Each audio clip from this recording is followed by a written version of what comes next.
which are the way we produce food and we bring it to people's tables, are an excellent entry point for climate action. We don't want for it to be years of debate before resources to address these issues are in the hands of people who need them most. Once our trucks are rolling and our airdrops are coming to distribute food, it is already too late. Distributing food is not the answer. Then we are already confronted with a failure to predict and a failure to protect.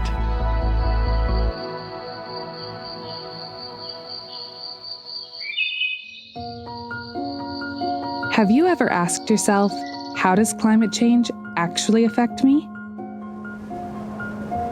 Look no further than your plate. In today's global food crisis, you may have noticed certain foods are less available or missing from the shelves entirely. This reduction in food supplies, as well as increased costs, could rise in the future, as climate impacts kill crops and livestock, degrade soils, deplete fisheries, damage infrastructure and agricultural assets, and cut off transport links to markets.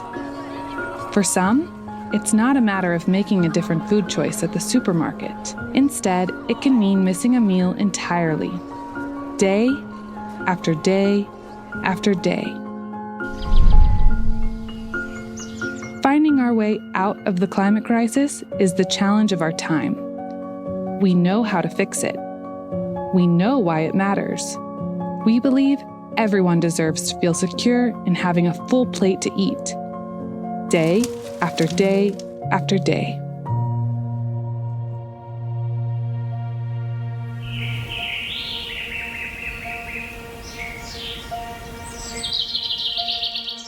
Every inhabited region of the world is experiencing the effects of the climate crisis, but not everyone is experiencing it in the same way. Vulnerable countries and communities are already suffering. These are often communities who contribute the least to the climate crisis, and now bear the brunt of impacts, with limited ways to adapt. This is climate injustice. Those that are mostly impacted by climate change are those living in countries like Madagascar, for instance, with already low production capacity, less industrial emissions, but where communities have also poor access to services and materials and still are at the front line of the crisis. These are victims of heat waves or invasion of locusts, for instance, and those cascading consequences of climate change are resulting in loss of human life sometimes, agriculture production, also animal production, and at the end to the economy of those countries as well. Emissions reductions to mitigate the climate crisis are crucial, but we can't wait for this. We must enable communities on the front lines to adapt to the worsening impacts of the crisis. And at the World Food Programme, we do.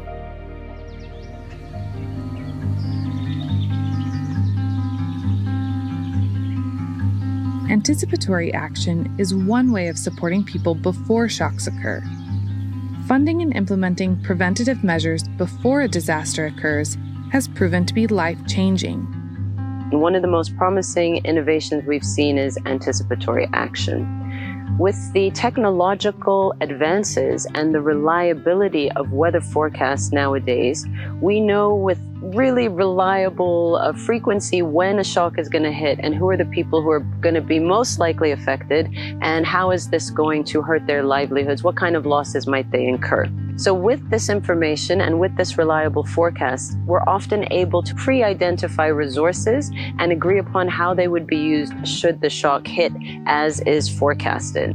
When individuals have the opportunity to manage anticipatory action in their local community, change is possible. But it also depends on governments willing to play a key role, changing policies and processes, and committing to investing in climate solutions. Because addressing climate change means making system change.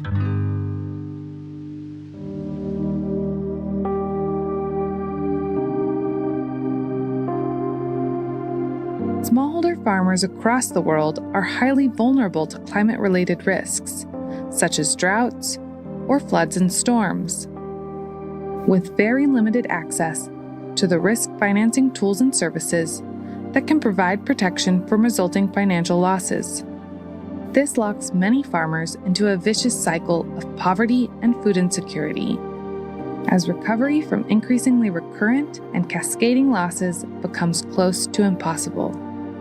WFP works with communities and governments to use a range of tools to protect communities from the impacts of these shocks.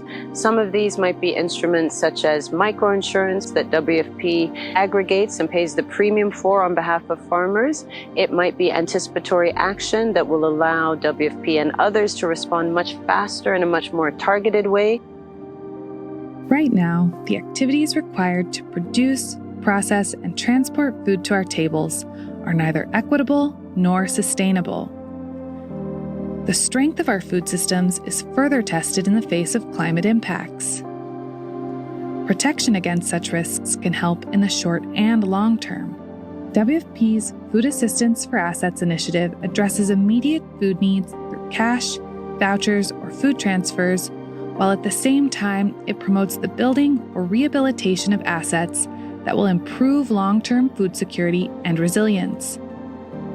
These activities aim to create healthier natural environments, reduce the risks and impact of climate and other shocks, increase food productivity, and strengthen resilience to disasters over time.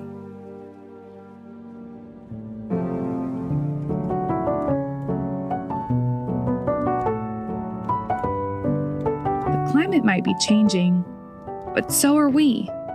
We've seen how implementing solutions to anticipate, restore, protect, and energize can support affected communities. Every step taken against climate injustice brings us closer to our pursuit of a world free from hunger. Is it still possible to fight the climate crisis? Yes, it is possible. We know what we have to do to reduce greenhouse gas emissions in the way we live and work. We know how to adapt to the impacts of the climate crisis and to manage climate risk, but we need the institutional incentives, the processes, the political will to do this globally and at scale. As a global community, we are only as safe as our most vulnerable members. If we manage to de-risk food systems and protect the most vulnerable, then we will be able to stem the tide of global hunger.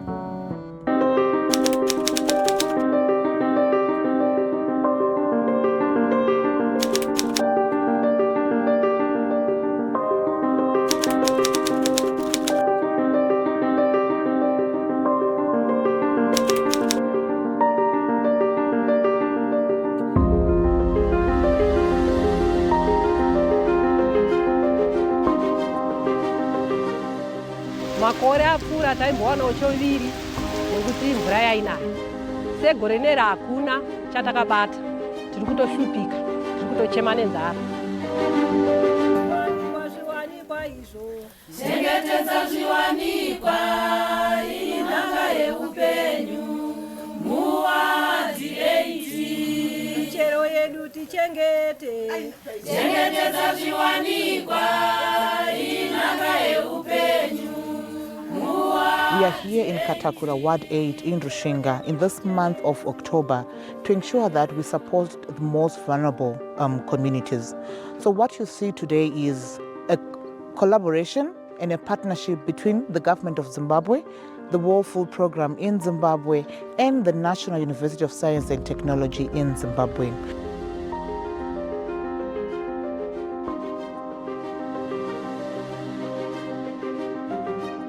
So as you can see here, we are working together with our partners, WFP, Investors, that's National University of Science and Technology.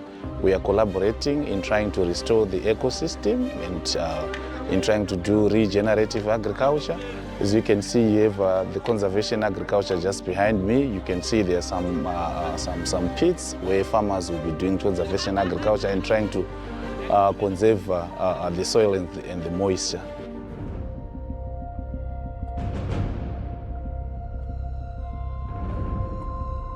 So we are here today with the LARA network. So the LARA network stands for Livelihood, Asset and Resilience Academy, which is the brainchild of the World Food Programme that aims to bring African universities together to ensure that the capacities that we have within our African countries, including Zimbabwe, as well as the capacity and knowledge that is also within the universities, government and non-governmental organizations that the World Food Programme also works with, they are brought together so that they can exchange ideas that allow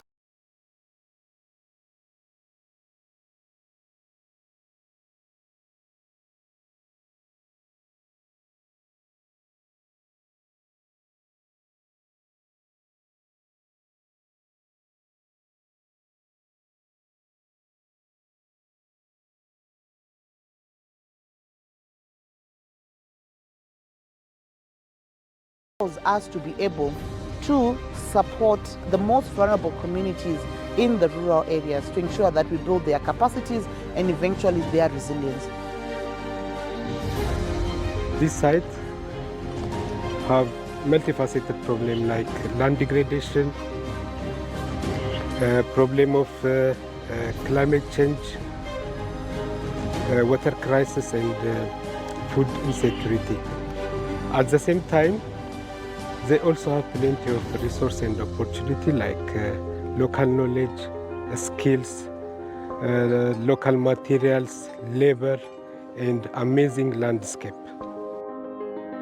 We began by digging deep trench at the top of catchment to prevent floods, control erosion, recharge groundwater, and hydrate farmlands.